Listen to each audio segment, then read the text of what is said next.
Welcome to the Pod-Key summary of Adventure Time Season 5. Adventure Time's fifth season was huge in every sense. It ran for 52 episodes, stretched the show's world and mythology in wild new directions, and somehow kept making room for tiny weird experiments that only this series would even try.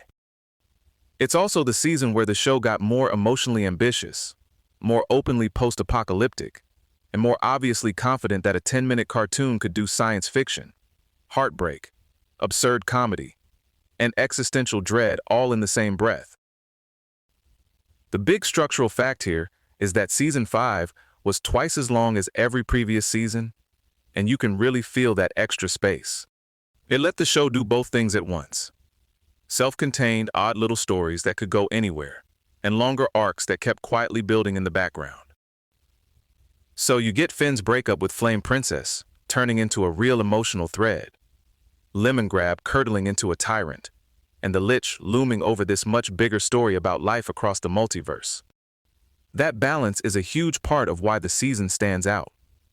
Episodes that look random at first often end up feeling connected to something larger, even when the show is still being very much itself and not suddenly pretending to be prestige drama in candy-colored clothing. One of the richest parts of Season 5 is how much deeper it goes into the show's post-apocalyptic subtext.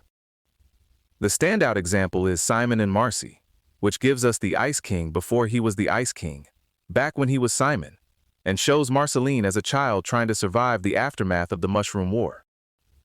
It's one of those episodes that quietly reframes a whole character.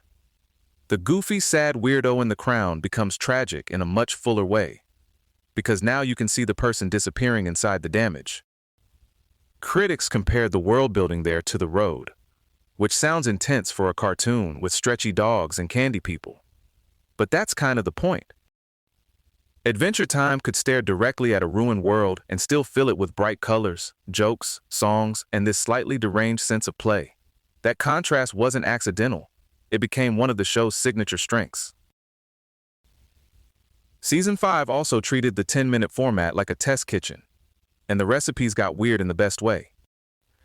Episodes like All the Little People, Shh, and Puhoi push structure, point of view, and emotional logic in ways most shows wouldn't risk, especially not this deep into a run. Puhoi, in particular, became a favorite for a reason. It's emotionally strange and surprisingly big-hearted, and it trusts the audience to just sit with that. The experimentation wasn't only in the writing.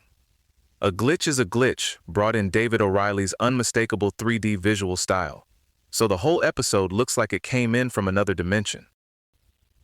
And then there's James Baxter the Horse, where James Baxter himself animated the horse, which is one of those perfectly Adventure Time details that sounds made up until you remember what show we're talking about.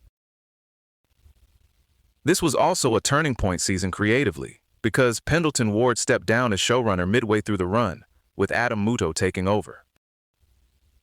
Ward said the constant interpersonal demands of running the production were exhausting for him as an introverted person, which honestly feels like a very human explanation for a very big TV decision. What's important is that he didn't vanish from the show.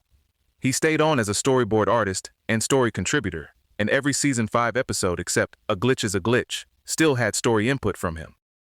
So the season has both change and continuity.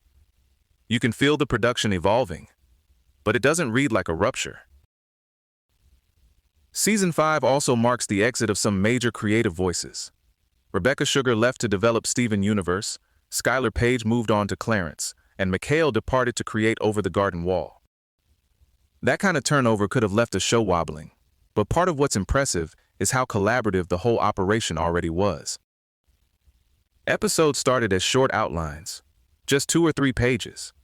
Then were storyboarded in the United States and animated overseas by Rough Draft Korea and Serum Animation.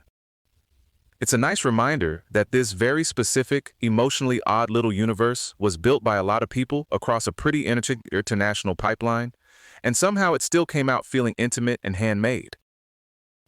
On the audience side, the season started hot. The 2-part premiere, Finn the Human and Jake the Dog, pulled in 3.435 million viewers. That was nearly 1 million more than the previous season's premiere and finale, and it ended up being the biggest audience of the season. Most episodes landed in the 2 to 3 million range, which is still a strong place to live. And a few others broke 3 million too, including Jake the Dad, Bad Little Boy, and Frost and Fire. The finale came in lower at 2.35 million, below season 4's finale, so the season didn't finish at its ratings peak. But it clearly held a sizable audience while doing some pretty adventurous stuff, which isn't always how television works.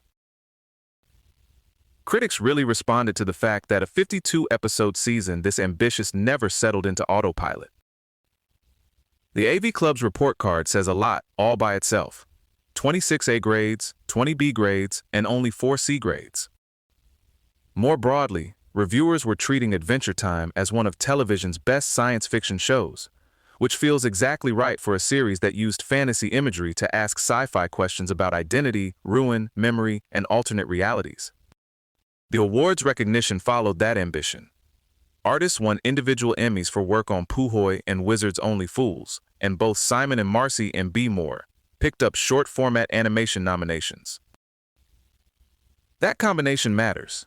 The season wasn't only popular or only beloved by critics, it was also earning respect for craft, for risk, and for refusing to become predictable. Season 5 feels like the point where Adventure Time proved its weirdness wasn't a gimmick. It was the method. A bigger episode order could have made the show repetitive, but instead it made the world feel deeper, stranger, and more emotionally alive. Pretty good return on 10 minutes at a time.